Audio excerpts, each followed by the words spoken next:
about quantum fluctuations in Fermi systems. So the official title is the lower one. So what I have in mind here is kind of electron gas of the atomic nucleus. And considering some mean field approximation, Hartree-Fock. And then I will try to discuss some context, some thermodynamic corrections to the properties of those systems that are closely related to the dynamics, intrinsic dynamics of those fermions in the average self-consistent potential. So in order to be more specific, let's consider, and to give you a more precise idea of what I mean by these quantum fluctuations, let's consider the atomic nucleus made of A nucleons, Z protons plus N neutrons.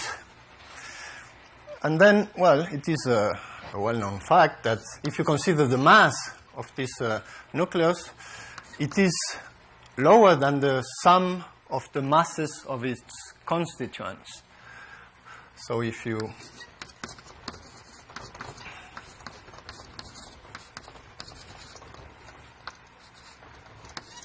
and let's write the difference this way by Einstein's relation. So, and this is just saying, so B will be a function of Z and N, and B will be positive for stable nuclei, which is just expresses the binding of the system. So by Einstein's relation, in B contain all the energy stored in the systems that binds the nucleons together. Okay? So the typical expressions, for example, let's look a little bit more in detail of the typical form that B has.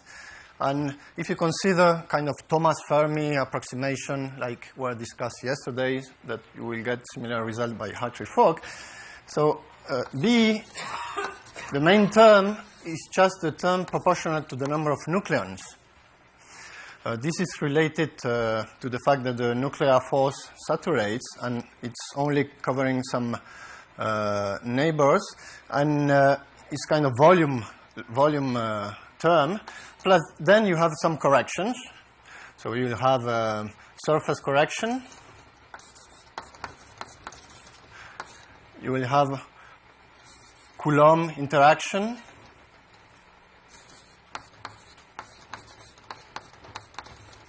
Etc. Okay. Then, as you can see, so all these contributions are smooth functions of A and Z, and they are static in the following sense that in this problem you are thinking on the nucleus as a kind of liquid, and there is here no information at all of what are doing the nucleons inside the nucleus. Okay, there is no dynamical information here, just a volume term, a surface term, etc. Coulomb repulsion. So one could ask, where is the information contained about the motion of the nucleons inside the nucleus, and how this motion will contribute to the mass? And then you can ask also the question, well, what will be the difference in the contribution to the mass of the nucleus if the nucleons inside the nucleus are moving chaotically or, in contrast, in a regular manner? Then, to find those corrections, what happens is that the information concerning this dynamical information is contained in something that you have neglected here. Here is contained in the discreteness of your single particle spectrum. So in your Hartree-Fock theory, you have a set of single particle states, and you will fill those states with fermions. And this approximation treats the spectrum as it was a quasi-continuum. It ignores the discreteness of this spectrum. And the dynamical information will be contained on the fluctuations of this discrete spectrum with respect to the average. So, again, one could ask, this is a general phenomenon, and these fluctuations of these single particle states with respect to the average behavior will produce oscillatory behavior, some oscillatory contribution to the mass of the nucleus. And in general, well, it could be the mass, here I'm talking about the mass, but could be any other thermodynamic quantity, at equilibrium, I mean. I will stay at equilibrium. The mass or total energy of the system is 1, but could be any other that we denote by phi. And then, in general, what you will have, as when you change some parameter lambda, you will have that this thermodynamic function has some average potential, and there will be fluctuations on top of that average potential. And these fluctuations are related to these fluctuations of the single particle spectrum with respect to its average behavior. Then, so here I will not be interested in trying to describe the details of these contributions. What I will be interested in will be in giving a statistical description of those fluctuations. So typically, I will take a window of a given size delta lambda, which should be large enough to have many fluctuations inside this window delta lambda, but delta lambda at the same time should be small enough so that the average macroscopic properties of the systems do not change. So in order to compute these statistical properties, I will do the analysis in some given window delta lambda. And then the typical questions you ask are, what is the typical size of the fluctuations? How they depend on the dynamics of the nucleons in this case, if the dynamics is chaotic or integrable. Are these fluctuations, assuming, for example, the motion is fully chaotic, are these fluctuations universal? How they depend on the quantity I consider? And how all this depends also on temperature. When I increase the temperature of the system, what happens to those fluctuations? So those are the kind of things we want to answer, or to give parts of answer in the following. So let me give you quickly some examples of what I have in mind of these quantities here. Well, the one I just spoke about is the mass.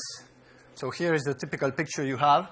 This smooth curve is this contribution here, these Thomas Fermi contributions. Here we are plotting the binding energy per nucleon divided by A. And on top of this smooth part, you clearly see these fluctuations as a function of A, which are very well known in nuclear physics, are called shell effects. So, well, just to be a little, when you subtract this average part to the total binding energy, you find some oscillatory curve here, whose typical width is, at least if you take this part here, is constant and of size of the order of 3 MeVs. That's the typical size of the fluctuation. I will come back to this later on. Then other examples are the persistent currents, for example. Well, I don't have a picture of the persistent, of the measurement, which there are. But here, for example, you take a metallic ring, a metal with the shape of a ring, and you thread it by an Aronoff bomb flux, which is not this. And then, as you change the flux, you will observe that there is a current. The electrons in the metal will start to go wind around. Yeah? If we wait, perhaps it goes around. And then, okay, and then that current will be an average behavior, and on top of that, we will see some mesoscopic fluctuations, which are the ones we are interested in. Another example, of course, is the electronic binding energy in atoms. Okay, here you have the oscillatory part when you have subtracted the static part, which was discussed yesterday by Elliott Lieb. And the last example, well, no, I have still two. Well, this is also another well-known effect, is supershells in clusters. You take a metallic particle with 1,000 atoms. You have kind of an electron gas in a mean, if you think on a mean field or Gilliam model for that. And as the binding energy, again, you observe strong oscillations. And here is the last example, is the force, which is measured on a nanocontact. So you have an STM tip, a metallic tip. You scratch it on another metal, and then you pull. And as you pull, you have established kind of contact where there are electrons moving in that bridge, a metallic bridge. That would be a picture. And when you pull, you are deforming the contact. And the electrons contained which are in that contact, if you think of as the electron gas which is contained in the contact, you can compute the force which will be related to that process. And experimentally observe again, as you pull, an average force where superimpose some oscillations that you want to understand generically. Okay, so the calculation of these oscillations will be, of course, semi-classical, and the basic theory is well known that describes those oscillations. So here we follow Ballion, Bloch, and Gutzwiller. So let's think H to be the Hamiltonian that describes your single particle motion, your self-consistent mean field potential, where after you will start to pile up many fermions to create the Fermi gas. Then here, E alpha are the single particle energy levels, or energies. Then the density of these energies, you just decompose it as a smooth part plus an oscillatory part. The smooth part is the one you don't want. You just extract it. Okay, that goes away. You compute it by Thomas Fermi or whatever, and you are interested in the remainder. And the remainder is given by the sum of our periodic orbits. Okay, it's given as a sum of all the periodic orbits of your system, where P, where R are the repetitions. You have some amplitude and oscillatory terms. And SP are the actions of these orbits. Okay, so these terms will introduce oscillations with respect to the average behavior of your density of states. And if you just take the action here and expand around some reference energy E naught, then you will see that each periodic orbit is contributing with an oscillatory term whose wavelength or whose typical length is inversely proportional to the period. Okay, so short orbits contribute in large scales, while long orbits gives you the fine structure of your spectrum. So what are the characteristic energy scales you have in this problem? So if this is my single particle spectrum, I will put a Fermi gas here. So the largest scale is just your Fermi energy, up to where you will fill with electrons or nucleons or whatever. Okay, so this is the Fermi energy. Then, in the opposite, the smallest scale is the single particle, is the separation, the mean level spacing between single particle states. Okay, this is delta, whose conjugate time is the Heisenberg time. And the last scale is related to what I said here. In any system, you will have the shortest periodic orbit.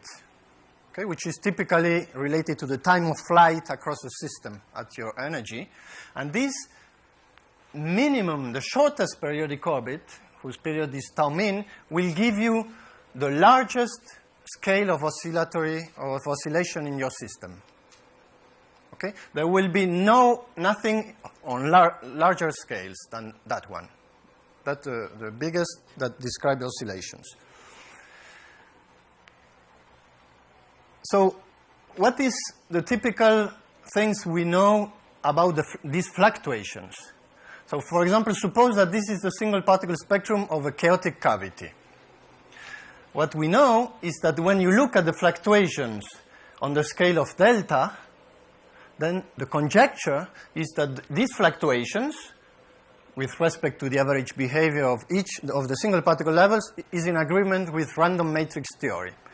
So that means that if I take a spectrum of a random matrix with the same delta, average level spacing, it will not be exactly equivalent, but qualitatively will look the same. Okay, this is on the scale of delta. If I look on a larger scale, I will see that because of the existence of short periodic orbits, I will see oscillations like the one that are represented here. So because the longer orbit creates that increases the density somewhere and decreases the density in another point, and will create a long-range modulation on your single particle spectrum. And of course, this long-range modulation has nothing to do with random matrix. So if you look at correlations between levels on a scale EC, this is non-universal. So the same is if you look at the spectrum of an integrable system. So on a scale delta, the conjecture is that it agrees with the Poisson statistics, or a spectrum that you threw at random or uncorrelated energy levels, and you will have on long-range scales the same behavior. Perhaps not with the same amplitude. It is known that is not with the same amplitude. These effects here will be larger on integrable systems, and I will come back to this. And, well, just a point concerning this conjecture, in some systems it has been proven that on scale delta you have statistics which agree with Poisson, in particular for some rectangular billiards. And one person here, Jens Markloff, has contributed to this kind of result. So one could think, now I put the Fermi gas here. One could think that if I will fill this with a weight given by Fermi Dirac distribution at a given temperature. And one could think that if I take a temperature such that kT is of order delta, or a little bit bigger, I will wash out the discreteness of the spectrum, and then I will recover smooth properties of the system. But clearly that's not correct, because in order to wash out the fluctuations of the spectrum, I need temperatures of the order of EC, at least. It's not enough at all to put temperatures of the order of delta to kill the fluctuations, because there are other fluctuations on a scale EC that will survive to those temperatures. And EC, in fact, could be very large compared to delta.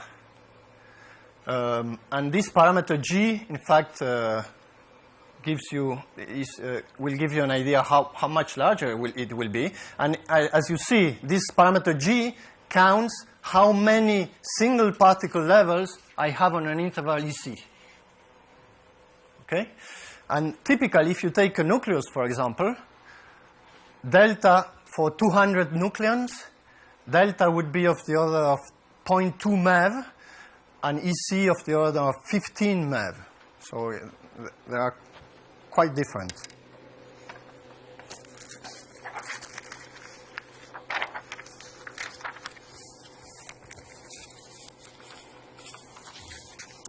So let's come to the Fermi gas and try to describe the Fermi gas and the properties, the thermodynamics of the gas. And then I will consider, for the moment, and for simplicity, in particular, the grand canonical case.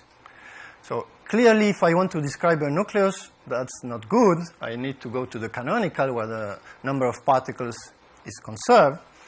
But I will, as I will tell you later, in some cases, I can recover properties of the canonical case from the grand canonical without not too much work, additional work.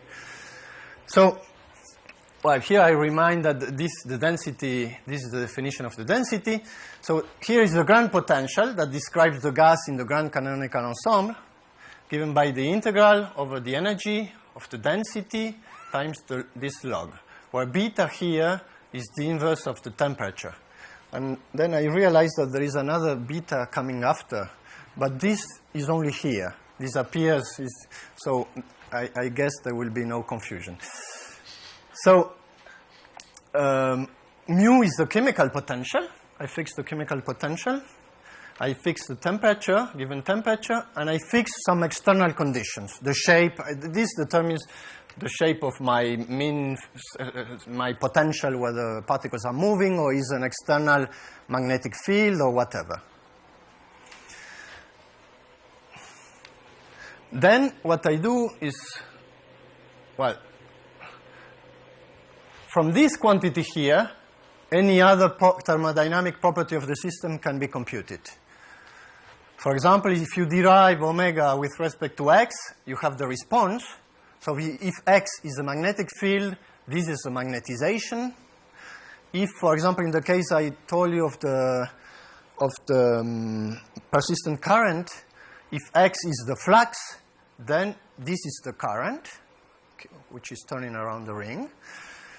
And, for example, in the case of the nanocontacts, x is some parameter that describes the nanocontact, the distance how you are pulling.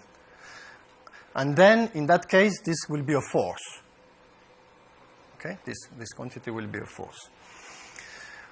Well, any other quantity, for example, the entropy will be the derivative with respect to temperature, etc. So the semi-classical description of the grand potential is to replace for rho a semi-classical level density. Okay? So this one you don't want. You say you already understood what comes from this, and you want this.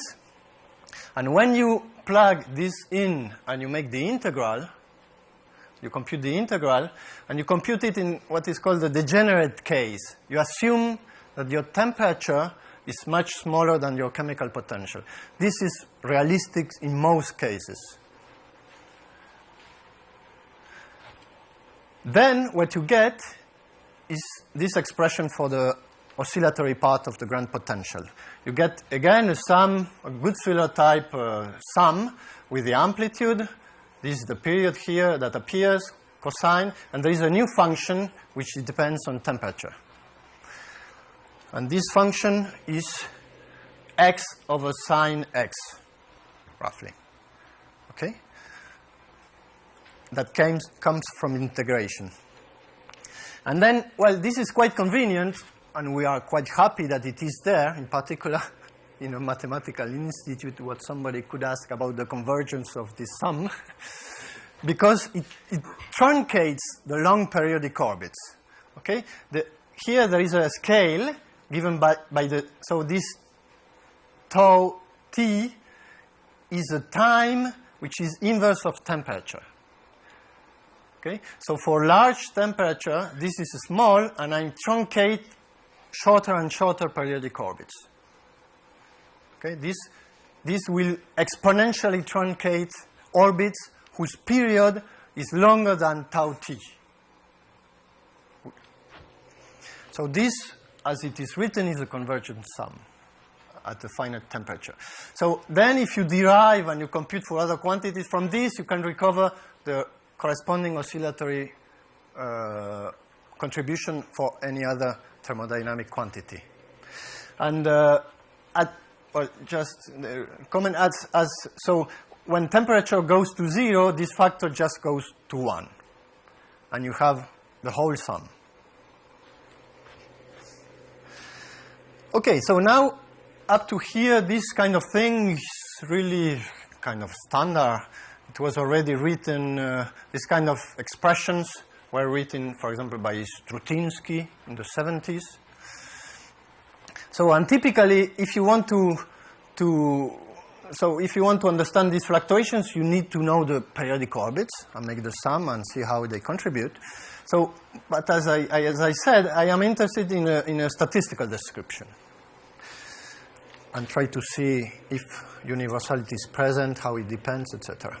So the typical thing you want to compute now is the typical size of the fluctuations. So I will compute the square of this quantity and average over a small window,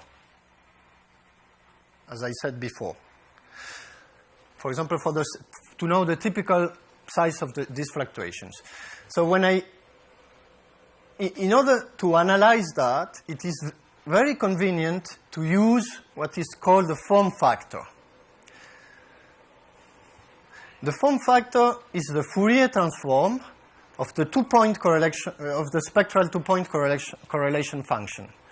So here I have the two-point correlation function, which is the density. When you take a given interval, this function is the density of pairs of eigenvalues separated by a distance epsilon.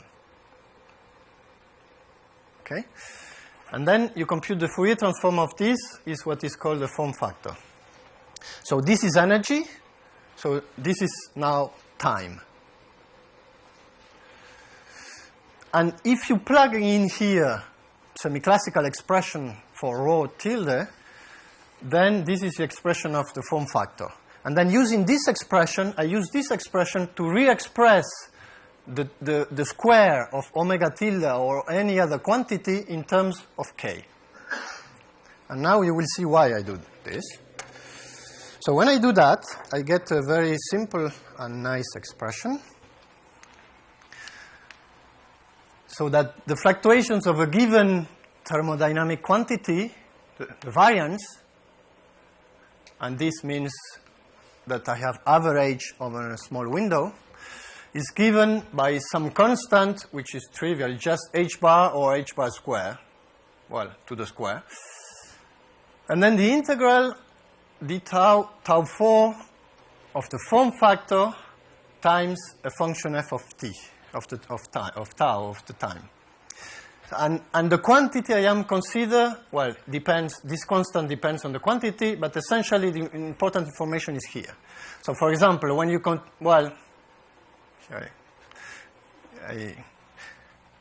in fact, here I should have a omega tilde, but what happens, why I have put it u, if you compute the energy of the system, so the energy of the Fermi gas, the total energy, which is the quantity that we were discussing for the nucleus, for example, is the integral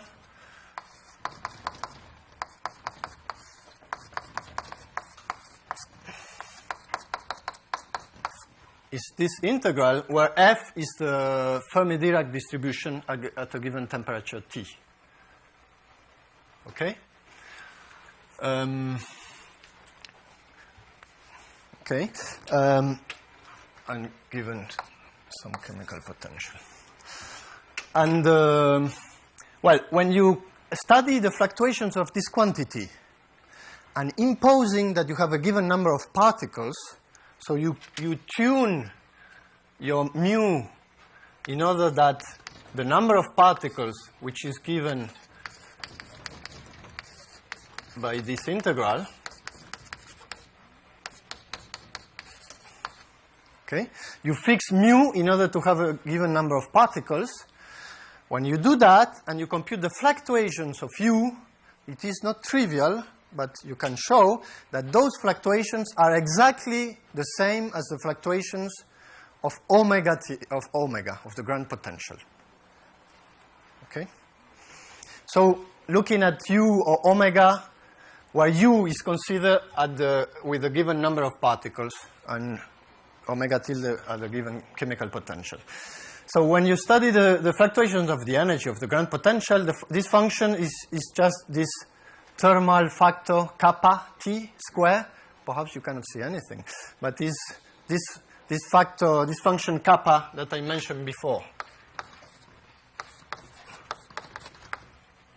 which was x over this scale of a sine hyperbolic Okay? So when you do the square for the energy or grand potential, here you have your square of this function kappa. When you look at the fluctuations of the number of particles, you have time square times kappa square, etc. So that will depend on the quantity. Okay, so now we need to put some information of k of tau, and this is why this kind of expression is interesting, because this function k of tau has been studied a lot. And as I said, I come back to the fluctuations I discussed before. What is known about this function k of tau? So the conjecture is that for chaotic systems, this function k of tau coincides with the corresponding function of random matrix theory.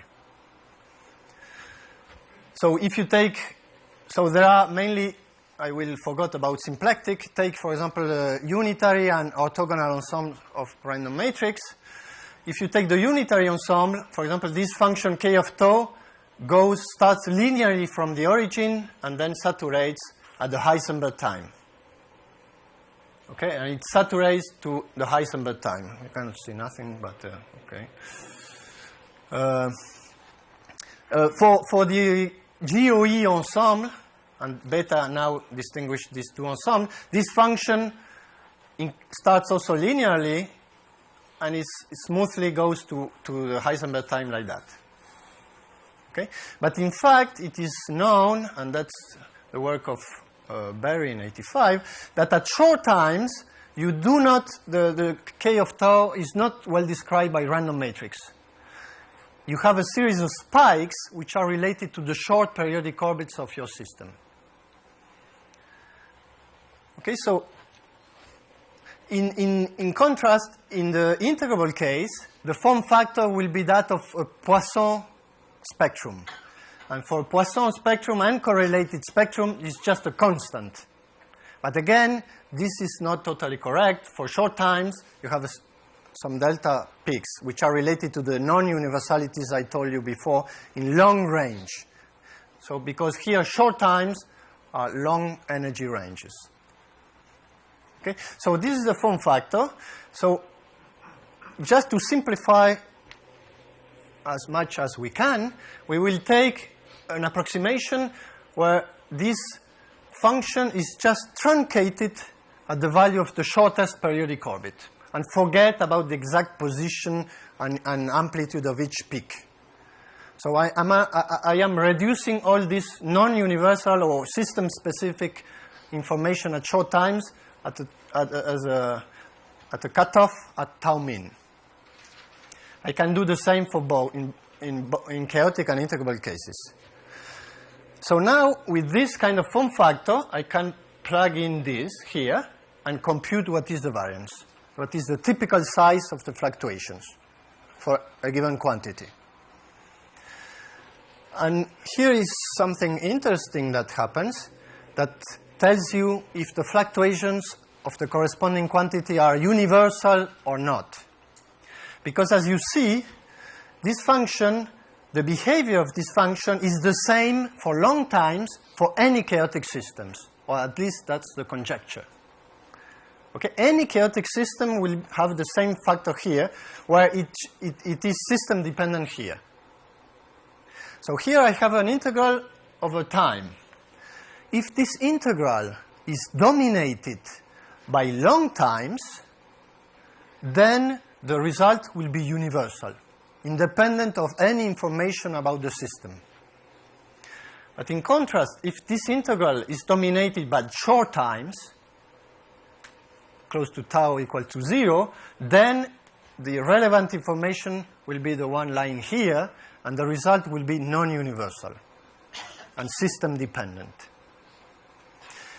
And then you can do that analysis for each quantity, putting the corresponding function f here. So for example, I will discuss only two cases, more or less quickly, not all of them, but the energy and the entropy. Just to give you an example of two different behaviors. For example, if you take the energy when f is just the square of this function. But let's take the extreme case where I take 0 temperature. 0 temperature, this is 1. Usually this is a factor that helps me to converge at long times. But let's put just 1. If you put 1 here, then you see that this function for long times converges without problem, because this factor is constant, or even linear growth, if you like, and it converges. I have a 1 over tau cube that converges for long times.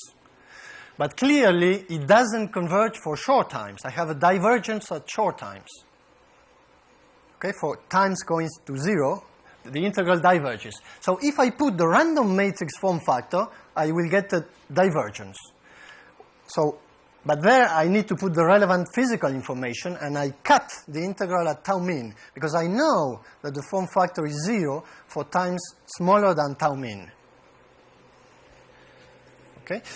So if you do that, you can easily compute, and even putting this linear growth and the cutoff, you will get a result for the estimate. So, and in contrast, for example, if you do the same analysis for the other quantities, you will realize that they depend sometimes, some quantities depend on long times, so they are universal, and others are short times. Some, when you look at some quantity, you realize that it is universal when it is integrable, and non-universal when it is chaotic. Many things could happen, and you can really get it from here. So in the particular case of the energy of a system, it is clear that the fluctuations will be non-universal because they are dominated by the small time behavior. And exactly the same happens for the integrable. Okay? In the integrable case is exactly the same divergence for short times. So if you put, well, this is always too small. But if you, I will not discuss all of them, but for example, at 0 temperature, I compute the integral at 0 temperature. You get that in the integrable case, the result is g times EC square. While for chaotic case, beta equal 1 or 2 is roughly EC square. Okay? So you see that in the integrable case, the fluctuations are g times bigger than what you expect for a chaotic system. Okay? Where g is this factor EC over delta I introduced before.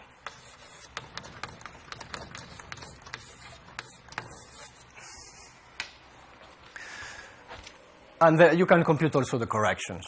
And the fluctuations are twice smaller in beta equal 2 when you don't have time reversal symmetry with respect to the other.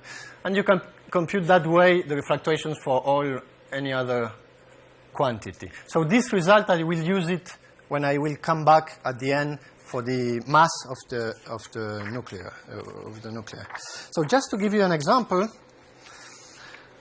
here is I take a rectangle, I put a Fermi gas on the rectangle, and I compute the grand potential or the energy. I said they have the same fluctuations, and I look at the distribution of the fluctuations of that energy. So I compute the energy as a function of the number of particles, for example. You have oscillations, and you compute the probability distribution of those oscillations. And you just draw the probability distribution. And you clearly see, well, this is what you obtain, and it's totally non-universal. It's something that, well, if you change the shape of the rectangle, you get something else. Well, it's nothing. And in fact, the semi-classic works quite well. I will not tell you exactly how we compute these, but we can compute all the moments of this distribution, of the distribution of the fluctuations of the total energy or grand potential. And this is what we get by making some sums considering the shortest periodic orbit, because as we said, the relevant information is just in the short periodic orbits. This is with very rapidly convergent sums we obtain this result, and this is what you get from numerics from that distribution, which is quite well. And you can do, this is 0 temperature. You can increase the temperature and then this will shrink, but you will have always a good description. No, we use, I don't know, 20 or 10. It's really not much. It converges quite quickly. You can do the same for chaotic systems. Well, we don't have many, I don't know. Well, no, I will not show this. So let me go quickly to the another quantity, just to describe you a quantity which has a behavior quite different from the total energy. That is the entropy. So when you do the entropy, for example, for the second moment, you realize that the integral you should compute is this one, where kappa prime is the derivative of this function with respect to x, this thermal factor. Then kappa prime is this function, the blue function here. And it has a peak at the inverse of the temperature. So for very low temperatures, this peak is very far on the right. And this is the universal part of the function. So for low temperatures, all the behavior will be universal independence of the system. I will get a number which will be the same for any system, even chaotic or integrable, because integrable, chaotic, they behave the same in this region. And then if I start to increase temperature, this will move to the left, and something will happen here for chaotic systems, but nothing for integrable, because for integrable it continues to be 1 or high or constant. And then when you arrive here, you will be non-universal. Okay? And when you can't really compute everything, but that's schematically, this is the kind of behavior you compute for the amplitude of the fluctuations of the entropy for these systems. So in the chaotic case, it increases linearly. When you arrive at the temperature that corresponds to the mean level spacing, this is quite small, it saturates to a constant. This constant, well, here I wrote it is C2. I wrote it for beta equal 1, I guess. Oh, no, here it is. So only the dependence is over beta. So this is just one constant for both, and it is divided by beta. And then when you arrive at temperatures of the order of Tc, which could be quite high, the functions start to decrease. And this regime is non-universal, but all this is totally universal, system independent. Okay, for any chaotic system, the function will be the same. And for integrable, it does something very different. So here you saturate to a constant, which is some universal constant. For integrable, it's quite different. You increase up to Tc. And then at Tc, you are much higher than in chaotic systems. You have fluctuations of the order of g. And then you decrease exponentially and non-universally. But all this increase here is same for any integrable system. So I have several examples. I can show you some plots. For example, in a rectangle, you put your Fermi gas on a rectangle. Is it due to the fact that you have a finite system that the entropy at very large temperature is not universal? No, it is universal. You mean at very large temperature? Very large.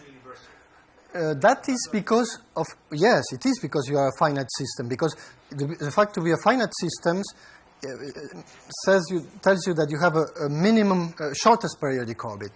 And it is that periodic orbit that puts the scale. But, well, in fact, for any NRPensis, let me see. It's shocking. I mean, usually in thermodynamics, this is the opposite. Very large temperature No. is more or less universal. No, well, what I'm saying is not totally correct, because why you say it's shocking, sorry? Because in usual thermodynamics, you have universality at high temperature. That's a totally different thing. Yeah. This is really, we are looking at the quantum fluctuation, something that you really don't consider usually in the usual thermodynamics. You have the okay, but that's the large n limit, if you like. So that's what I'm saying. Yeah, this is exact. These are effects that you will observe with small systems where the discreteness of the levels are clearly manifested. Yes. Yes. So, for example, in the nanocontact, you clearly see them because the size of the contact, this nanocontact, is quite small. And then you have large fluctuations. If you increase the size of the contact where you are pulling, this will decrease. So you're saying that because the entropy decreases at very large temperature, the system is pretty Well, sorry, yes. These are the fluctuations. So the average of the entropy is increasing. That's the usual result, you know. This is the fluctuation. Okay. This is the entropy, the thing you are thinking. Okay. I was messed up. Okay? That's normal. Exactly. So the result you know is the average part. We are talking about the fluctuations, which are big or well manifested in a small system. Okay. So if you put a rectangle and you look, well, here I told you about the variance, the typical size. But if you look directly at the distribution, you can make the same statement. So here you have the distribution of the fluctuations, computed numerically. And there are two things here. One is the distribution of the fluctuations of the entropy computed for the rectangle, for the Fermi gas in a rectangle. And the other is when you assume that your single particle spectrum is just uncorrelated levels. Just put a spectrum which is not a dynamical system, just you put uncorrelated levels. And you see that both distributions agree at low temperatures. They change a lot with temperature. Here is low temperature of the order of the mean level spacing. You increase, and then suddenly both distributions are different. And here you arrive at temperatures of the order of EC. So the distribution is universal and coincides with the distribution obtained from a sequence of random numbers as spectrum until up to these temperatures, and then they are different. And when you look at the variance, well, these are the points, is what you get numerically, and this is what we compute analytically from these semi-classical methods or everything we know. And there is very good agreement. For a chaotic system, it will be different. So the distribution is different, but again, here we compute Fermi gas on a Sinai billiard. Well, there is one edge here of the billiard. So we put Dirichlet boundary conditions. You compute for this chaotic billiard, and you have, again, well agreement when you assume that the spectrum is described by random matrix. The distribution are the same, the one in the real system, in the Sinai billiard, or in coming from a random matrix spectrum.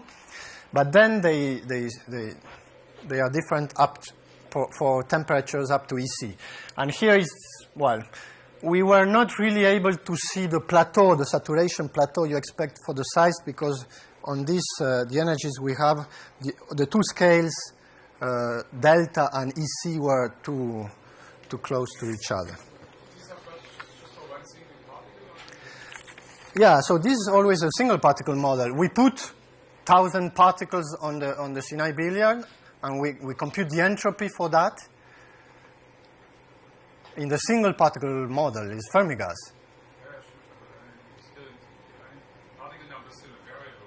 Sorry?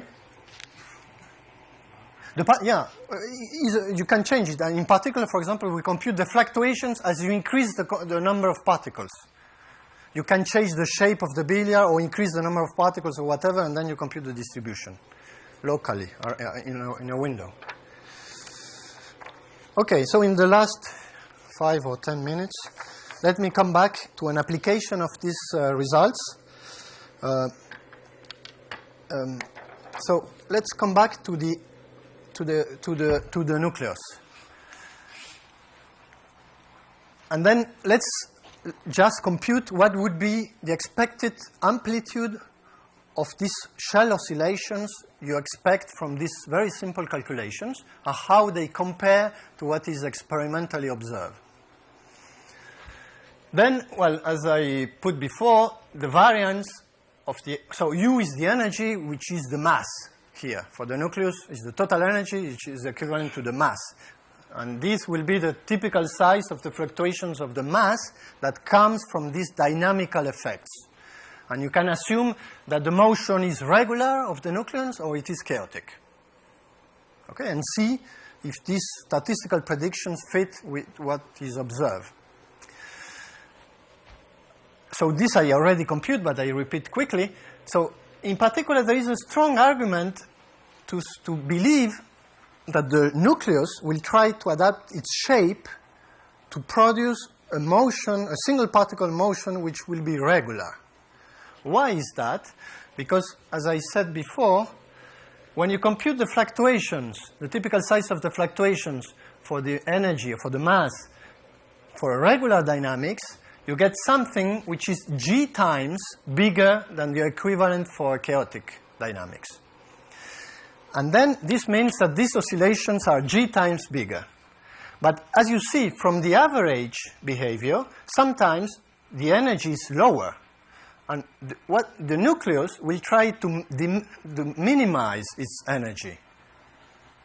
Okay? And then the nucleus could try to be on a minimum of this function using these fluctuations. That's what the nucleus will try to do. And the minimum will be much bigger for regular dynamics of the nucleons, for a shape such that the motion is regular, that will produce a g times bigger minimum than for a chaotic dynamics. So this points out to the direction that it is quite natural to expect that the motion will be regular, because that will be a very good way to minimize the energy for the nucleus, if it changes the shape and try to find that minimum. So let's compare how this works for the nucleus. And I stress that here we are using there are no free parameters. This is a very simple expression where there are no free parameters on it. And then, so what is EC for the nucleus? The EC is h over tau min. Tau min is the period of the shortest orbit. So here is the nucleus, and tau min is typically an orbit which will be the shortest one, which a good estimate is to say is the time for a nucleon to go twice through the nucleus. Okay, that will be the typical period of the shortest orbit is in this mean field of the nucleus at Fermi energy. Okay, and we will have a dependence on A of this period because when you put more nucleons, the nuclear density is constant, so the nucleus increases the radius. So tau min